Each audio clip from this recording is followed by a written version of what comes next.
¿Has estado usando estos versículos fuera de contexto sin siquiera saberlo? Hoy te explico el verdadero significado detrás de los versículos más populares y mal citados de toda la Biblia. Empecemos con el versículo: el que esté sin pecado, que tire la primera piedra. Juan 8:7. Este versículo se ha convertido en un escudo contra toda corrección. Cuando alguien señala una conducta incorrecta, muchos responden con esta frase como si Jesús hubiera dicho: nadie tiene derecho a decir nada. Pero eso no es lo que está pasando en esta escena.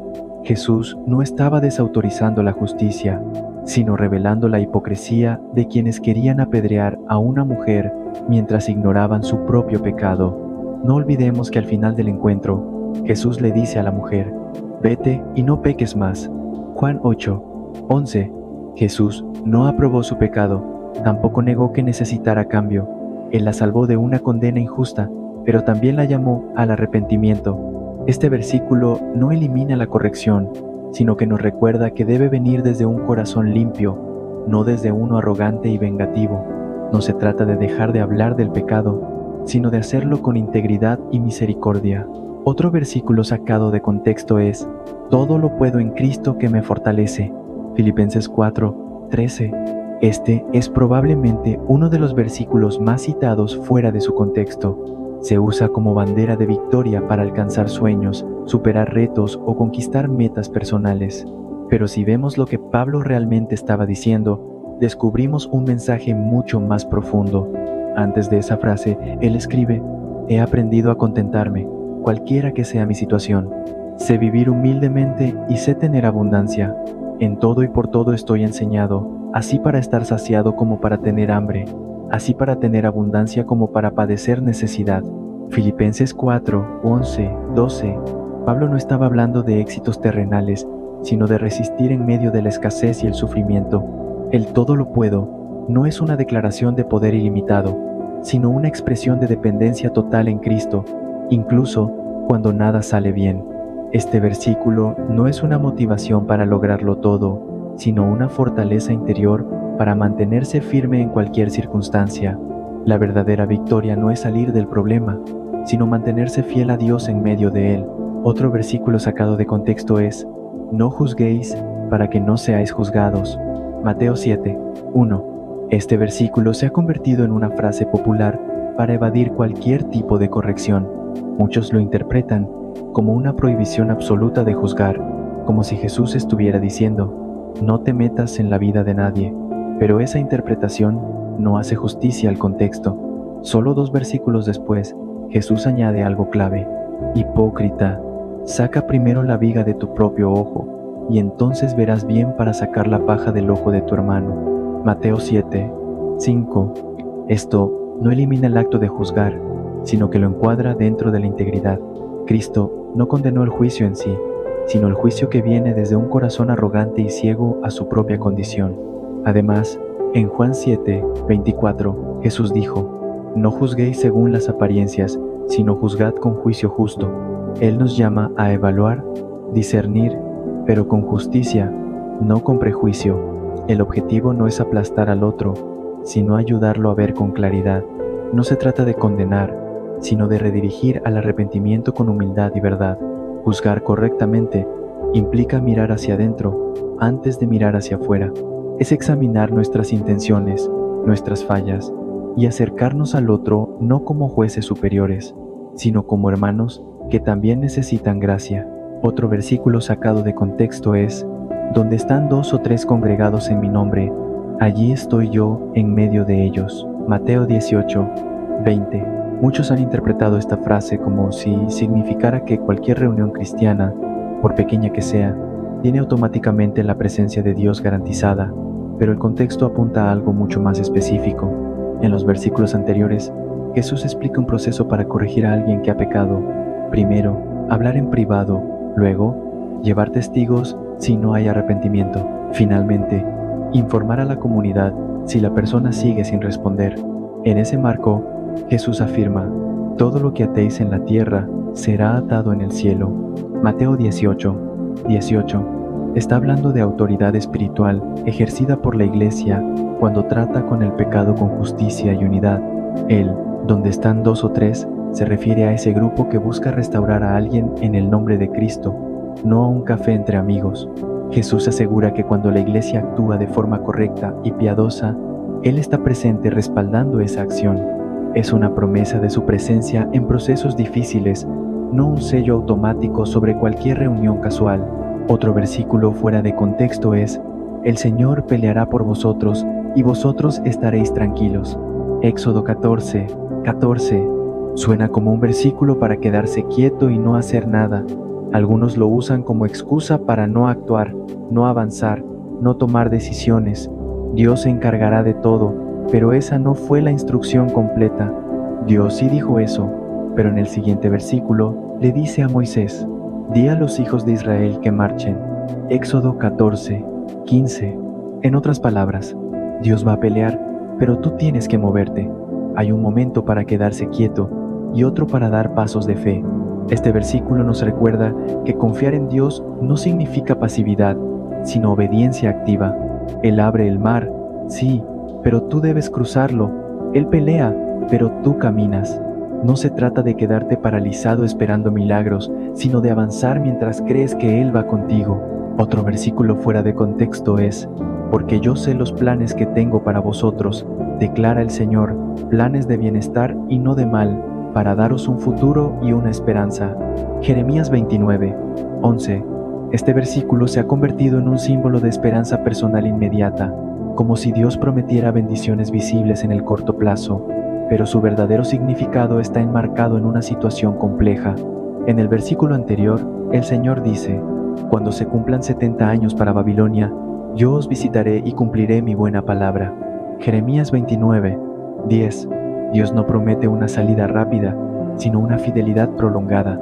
Su plan no era evitar el sufrimiento del exilio, sino asegurar que ese tiempo también tenía un propósito.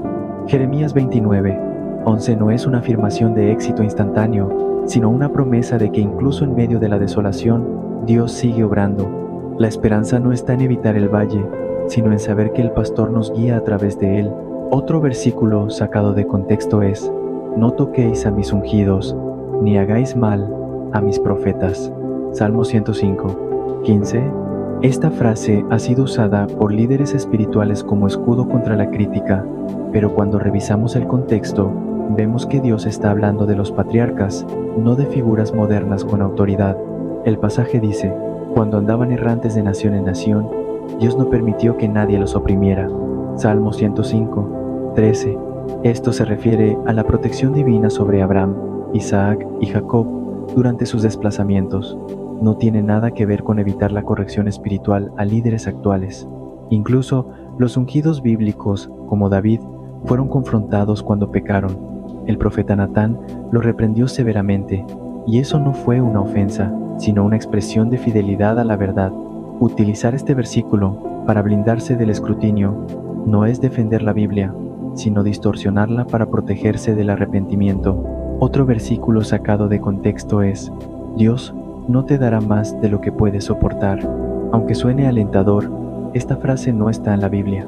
El versículo que muchos citan es: Dios es fiel, no permitirá que seáis tentados más de lo que podéis resistir. En la tentación os dará también la salida para que podáis soportar. Primera de Corintios 10:13. Lo que Pablo dice claramente es que Dios da salida frente a la tentación, no que evitará que la vida nos abrume. El sufrimiento, la pérdida y el dolor pueden ser más de lo que podemos manejar humanamente, pero ahí está la diferencia. No se trata de cuánto puedes tú resistir, sino de cuánto puede cargar Cristo por ti. Su fidelidad no consiste en evitar la prueba, sino en sostenerte dentro de ella. Él nunca esperó que seas autosuficiente, sino que dependas completamente de su gracia. Otro versículo fuera de contexto es: el dinero es la raíz de todos los males. Esta es otra frase común mal citada. La Biblia dice: la raíz de todos los males es el amor al dinero. Primera de Timoteo 6:10. El dinero no es el problema. El problema es cuando se convierte en nuestro objetivo supremo. Pablo lo aclara: la piedad con contentamiento es gran ganancia, porque nada trajimos al mundo y nada podemos sacar. Primera de Timoteo 6:7. Es el deseo incontrolado. la obsesión por tener más, lo que termina desviando a las personas del camino de Dios.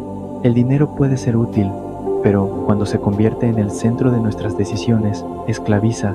Dios no condena la prosperidad, sino el corazón que ama más las riquezas que a Él. No se trata de cuánto posees, sino de qué tanto estás dispuesto a soltar por amor a Cristo. Otro versículo sacado de contexto es: pedid y se os dará. Mateo 7:7. Este versículo ha sido malinterpretado como si la oración fuera un mecanismo automático para obtener lo que queremos. Pero Jesús nunca dijo que Dios respondiera a cualquier petición sin discernimiento. Él enseñó sobre la persistencia en la oración en Lucas 11:5-13, mostrando a un hombre que golpea la puerta con insistencia hasta recibir ayuda. La enseñanza no es pide y recibe lo que quieras, sino insiste con fe y confía en la respuesta de un Padre sabio. Y Santiago advierte: pedís y no recibís, porque pedís mal para gastar en vuestros placeres. Santiago 4:3. La oración no es para manipular a Dios, sino para que nuestra voluntad se someta a la suya. Pedimos no solo porque queremos cosas, sino porque anhelamos su presencia y dirección. A veces la respuesta será sí, otras veces será espera y otras un rotundo no, pero siempre será lo mejor, porque Él sabe lo que realmente necesitamos. Otro versículo fuera de contexto es: no hay justo ni aun uno. Romanos 3:10. Algunos citan este versículo para justificar cualquier clase de pecado, como si fuera una excusa para rendirse ante la debilidad humana. Pero Pablo no está escribiendo esto para que aceptemos vivir en pecado, sino para mostrar nuestra necesidad desesperada de la justicia de Dios. Este versículo forma parte de un argumento mayor. Pablo está demostrando que tanto judíos como gentiles están bajo pecado, para luego mostrar la solución, siendo justificados gratuitamente por su gracia, mediante la redención que es en Cristo Jesús. Romanos 3:24. No hay justo no significa que nadie pueda cambiar, significa que nadie puede justificarse a sí mismo. Nuestra esperanza no está en que seamos suficientes, sino en que Cristo lo fue por nosotros. Usar este versículo para justificar el pecado es exactamente lo contrario de lo que Pablo pretendía.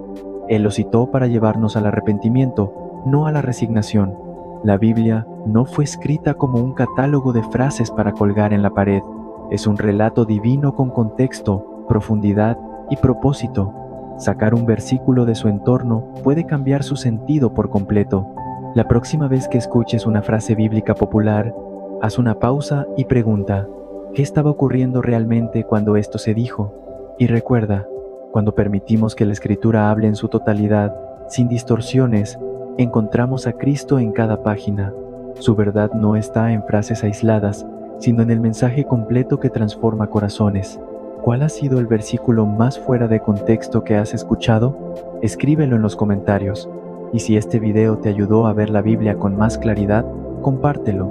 Alguien más necesita conocer la verdad detrás de estas palabras tan conocidas, pero tan mal entendidas.